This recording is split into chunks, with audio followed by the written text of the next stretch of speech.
И снова, реакция Неймара на переход Месси в ПСЖ. Неймар принял Лионеля Месси в Париж Сен-Жермен. Он первым объявил об уходе Месси своей команде и разместил видео с игроком на своей странице в Instagram под названием «Снова вместе». Звезды футбола Аргентины и Бразилии вместе играют в Барселоне 4-го сезона и имеют очень близкие и дружеские отношения.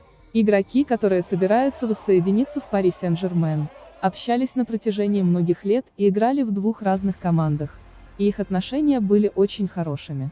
Это видео показывает, что бразильская звезда более чем довольна присутствием Месси в Париже, поскольку он первый человек, который публично объявил о связи Лео с парижской командой.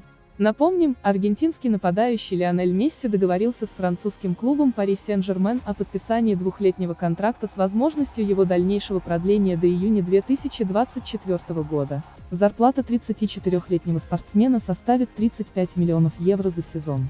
Сегодня Лионель уже проходит курс лечения в ПСЖ. Известно, что Месси намерен играть в этом клубе только под номером 30, который у него был в начале карьеры в Барселоне.